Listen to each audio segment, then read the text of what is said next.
My name is Scott Mascher. I've been with the Sheriff's Office for 28 years, if you count 3 years as a volunteer. I started as a volunteer 28 years ago in the Prescott Valley, Dewey area as a reserve deputy back when Prescott Valley was, Robert Road was just a little dirt road. I got my patrol car stuck out there actually once. I liked it. I liked doing it. I thought of it as a career and always thought one day, who knows, I might even be sheriff. So it was just something in the back of my mind at that time, and I like to set goals and plans.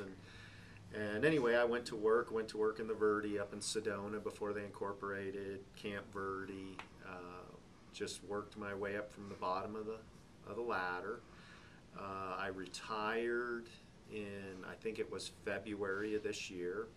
And my plan at that time was actually, I was very seriously considering running for sheriff at that time. An opportunity came up for me to come back here as a chief deputy. And after being back just a few short weeks, maybe 3 weeks or so, 2-3 weeks, Sheriff Waugh told me he was going to leave. I knew he wasn't going to run, he'd already told me that, but he said he was going to leave and recommend me for the position to the board, which he did, and I was appointed. So here I am now. I've done pretty much all the assignments in the sheriff's office. Some of the specialty things I think that are important as being sheriff is the fiscal accountability.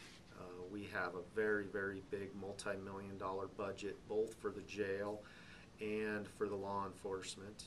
The priority in my eyes is the law enforcement.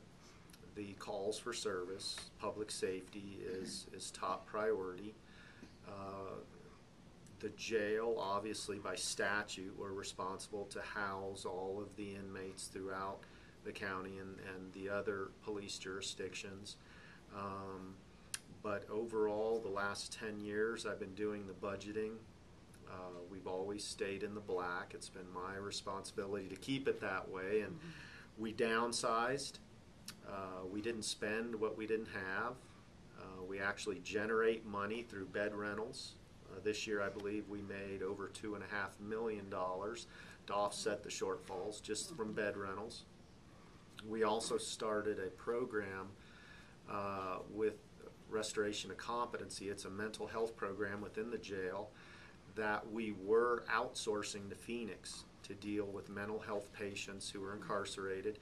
We're now doing that in-house, and this year probably saved an additional $800,000. So budgeting is something that I've been doing for 10 years or so now that I'm responsible for, and I think that's something that is really important for this position.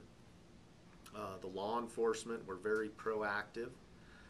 Our technology, I think, with the computers and the cars for the deputies keeps them on the street longer.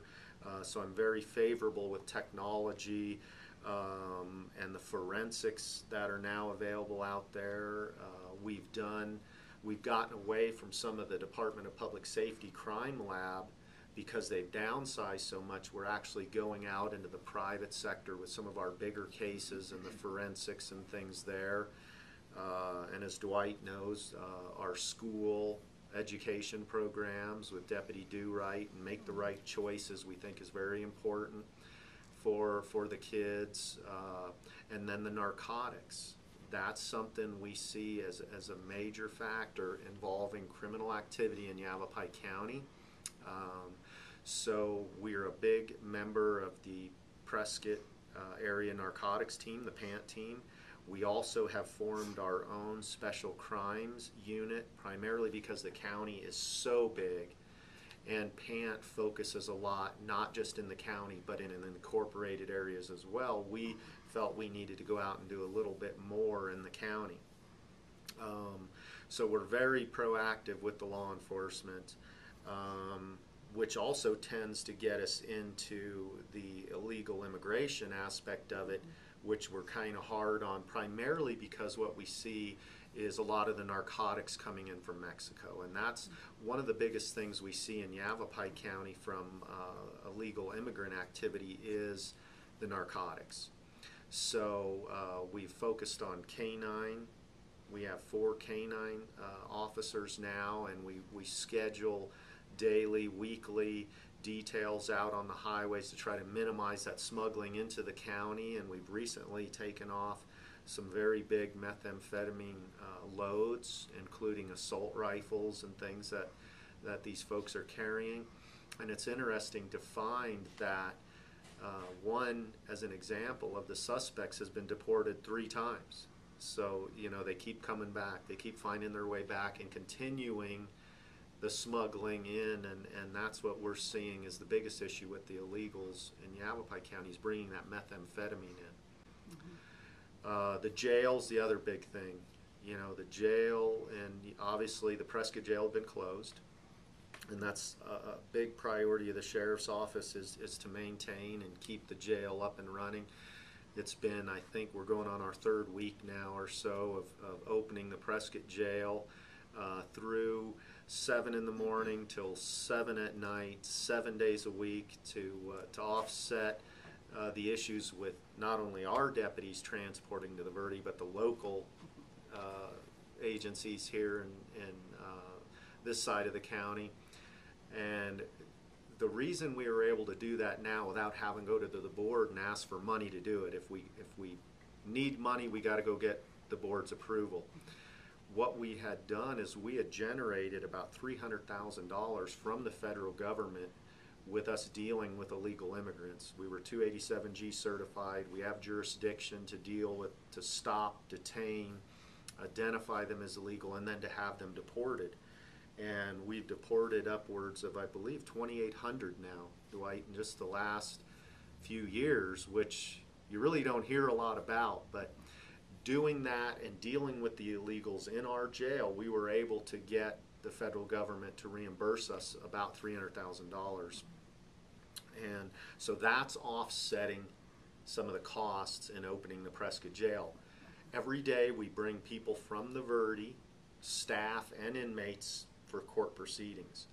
And so we have staff here, but we needed an additional 3 people to do the intakes and processing of the local area. So that's how we're paying for those 3 people. But because we have the technology now to do off-site bookings, we require the local agencies, including our deputies, to have the booking already completed through their computers. They show up, they're medically checked, and they're out the door in an average of 10 minutes now. And then with the larger buses we have, which you probably see driving down the road, we're able to handle 40 or so, 50 people per bus. So that's how we were able to open it right now. That's, you know, it's step 1 of what we have to do over here. The economic downturn hurt us tremendously. We're 50-some people down with the agency, which is huge. But we're staying within our means, and we're still able to start opening the Prescott Jail. We got to have a jail here. We will again one day when the time is right and we have some money. Is the Prescott Jail the jail here in this building? You know, I don't know. It's a jail, old, outdated, on the 2nd floor of an office space. But plans were looked at, you know, some years ago at the Prescott Lakes Parkway. I think those plans are still there for a place there. It's just, it's all dollars and cents now. You can't overspend, and that's, you know, what we're waiting on now with those kind of things. And again, the budget is the other big concern. We just finished our budget. We're waiting to get our final copy from the board, but they just recently approved it. We're $3 million less than we were a few years ago, but we are able to maintain the service. And that's really the big things right now with the sheriff's office is the law enforcement, the jail, the hard on the immigration, primarily because of the narcotics, and the budgeting. I think that right now is my biggest focus, are those 4 areas. So that's kind of what I'm focusing on. Those are big projects for you to tackle. Yeah. You know, yeah. Especially I know the jail, and that was one of the first things you did, wasn't it, when you came into office, was get in touch with the local right. Police chiefs and say, you know, how can we work this out? Yep. And you know, I mean, I've heard from other so that they really appreciated Yeah, that it effort. was, the nice thing is, and I think, it's been said by myself and Bill Fessler and Mike Cables, we kind of grew up in our respective agencies together. Mm-hmm. So, we were kids and we spent our whole adult lives in each of our agencies. So we've always gotten along, we've been able to communicate well, work together well.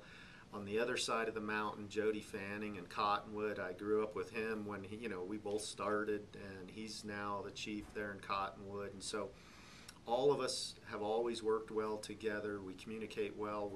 We've actually started scheduling lunches every other month or so. I think next week we have one just to talk and communicate what's going on, budget issues, what can we do to help each other, because we're all trying to do the same thing. Our goal is public safety. This is a great place to live, and it gives us a chance to sit down and talk and work together and focus on things. So, And that interagency cooperation helps you spread your resources too, doesn't it? absolutely. It's like the PANT, the narcotics. One day I would love to take our canines, our narcotics guys, incorporate it all into one county-wide. And that may happen one day. You don't want to step on anybody's toes or anything, but I think that would be something that we'll talk about in the future with timing and things, and we'll see how those things go. And how's the cooperation with the tribal properties around here? They're really good. Bob Reed, who is the director here at the Yavapai Tribe, I've known him 25 years, and that's the one nice thing about having been here so long is you get to know these folks. But we're dispatching for the tribal PD. They just sent us over some big thank yous and letters of appreciations to some of the dispatchers who get in those emergency situations and work well with their officers, and they acknowledge the hard work, and so with Yavapai it's good. Chino, obviously we're dispatching for them now. I think that was an economic issue. They came to us and the costs were cut drastically to help with that, and we're not looking to go out and do all these things, but if we can help we will, and our dispatch center is already county-wide, over 8,000 square miles, so if we can dispatch for some volunteer fire departments or these other, which we're doing, we'll do that and we'll help them out. So